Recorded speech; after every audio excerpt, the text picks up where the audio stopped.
जय गुरु हे वासुदेव। एक संदर्भ में गीता जी की महिमा बताते हुए महाअवतार बाबा जी शिष्यों से कहते हैं, गीता पढ़ोगे नहीं तो जानोगे कैसे। गीता जरूर पढ़ना चाहिए, मनन करना चाहिए। मदगत प्राणा एस्ट्रो योगा आध्यात्म ज्योतिष चैनल में आपका स्वागत है। हम आपके लिए श्रीमद् भागवत गीता ज्योतिष और योग पर प्रसंग लाते हैं। अभी तक आपने सब्सक्राइब नहीं किया तो सब्सक्राइब करें, लाइक करें और शेयर करें। एक स्त्री का एकलौता बेटा मर गया, वही उसका सहारा था। उस पर ही उसने सारा जीवन निछावर किया था। उसके दुख का कोई पारावार न था। वो छाती पीटती और लौटती और बाल नोचती। मोहल्ले पड़ोस के लोग समझा समझा के हार गए, लेकिन वो सुनती ही ना। वो अपने बेटे की लाश भी देने को राजी नहीं। वो उसको छाती से लगाए। उसे आशा है कि कोई चमत्कार हो जाएगा। उसे आशा है कि उसकी पीड़ा, उसका दर्द, उसके आंसू भगवान समझेगा। उसकी पुकार कहीं तो सुनाई पड़ेगी, कहीं तो न्याय होगा। उसने सुन रखा है कि उसके दरबार में देर है, अंधेर नहीं। तो वो छोड़ने को राजी नहीं है। वो उस बेटी की लाश को लेके घूमती है। वो एक क्षण को छोड़ती नहीं, रात सोती नहीं कि कोई उसकी लाश को जला ना दे। तब तो लोगों ने समझा कि वो पागल हो गई। कोई उपाय न था। गांव में बुद्ध का आगमन हुआ था तो लोगों ने कहा, ऐसा कर, अगर तू सोचती है कि चमत्कार हो सकता है तो इस बेटे को लेकर बुद्ध के पास चली जा। इससे बड़ा और क्या सौभाग्य होगा। जाके बुद्ध के चरणों में इस बेटे को रख दे। अगर हो सकता है जीवन पुनः तो हो जाएगा। गांव के लोग तो जानते थे ये होगा नहीं, ये कभी हुआ नहीं, लेकिन शायद बुद्ध के पास जाने से इसे कुछ समझ आ जाए। वो गई। उसने बुद्ध के चरणों में लाश रख दी और उसने कहा, करुणा करें, आप तो महाकारुणिक हैं, मेरे बेटे को जिला दें।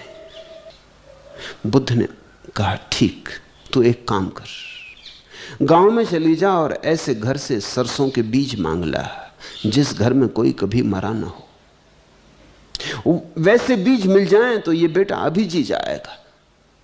उस स्त्री के तो आंसू सब तिरोहित हो गए। वो तो नाच उठी। उसने कहा, मैं अभी लाती हूं, ये कोई बड़ी बात नहीं है। सरसों की ही तो खेती होती हमारे गांव में, घर घर सरसों है, अभी लाती हूं। उसे होश भी नहीं है कि ये बीज मिल ना सकेंगे। उसे शर्त की बात ख्याल में नहीं है कि बुद्ध ने कहा उस घर से जिसमें कोई कभी मरा ना हो। वो गई, एक घर, दो घर, तीन घर, गांव के एक एक द्वार पर उसने दस्तक दी। गरीब से गरीब और राजा तक गई, लेकिन सभी ने कहा, पागल, ऐसा घर कहां मिलेगा जहां कोई कभी ना मरा हो। ऐसा घर तो हो ही नहीं सकता। किसी का पिता मरा है, किसी की मां मरी है, किसी का बेटा मरा, किसी का भाई मरा। ऐसा घर तो हो ही नहीं सकता। जितने लोग घर में रह रहे हैं, इससे अनंत गुना लोग घर में मर चुके। बाप के बाप मरे, उनके बाप मरे, कितने लोग मर चुके। ऐसा तो कोई घर हो नहीं सकता जहां कोई मरा ना हो। सांझ होते होते उसे बोध आया कि मृत्यु अनिवार्य है।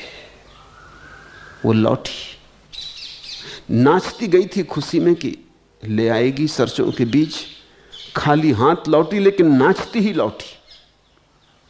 अब बेटे के जगने की तो कोई उम्मीद न थी। अब कौन सी खुशी थी। अब वो इस खुशी में लौटी कि उसके हाथ एक सत्य लग गया है कि मृत्यु अनिवार्य है, रोना व्यर्थ है, और जो थोड़े से जीवन के क्षण बचे हैं, इनका ऐसा उपयोग कर लेना जरूरी है कि आदमी अमृत को उपलब्ध हो जाए। इस देह में तो मृत्यु घटेगी, उसको खोज लेना जरूरी है जहां मृत्यु ना घटती हो। उसने बुद्ध के चरणों में आके सिर रख दिया। बुद्ध ने कहा, ले आई सरसों के बीच। वो हंसने लगी। उसने कहा, आपने भी खूब मजाक किया, लेकिन बात काम कर गई। सरसों के बीज तो नहीं मिले और लाश को हटा दिया उसने बेटे की वहां से, और लोगों से कहा, ले जाओ और दफना दो। और बुद्ध से कहा, मुझे दीक्षा दें, मुझे संन्यास्त करें। आज हूं, कल का पता नहीं। कल हो सकता है मैं भी मर जाऊं। जब सभी मर जाते हैं तो मैं भी ज्यादा देर टिकने वाली नहीं हूं।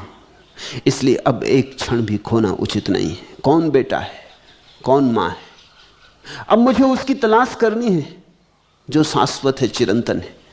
मुझे दीक्षा दे, देर ना करें। वो दीक्षित हुई। वो बुद्ध की बड़ी भिक्षुओं में एक भिक्षुणी सिद्ध हुई। जो स्त्रियां बुद्ध के सानिध्य में परम सत्य को उपलब्ध हुई, उनमें एक स्त्री वह भी थी।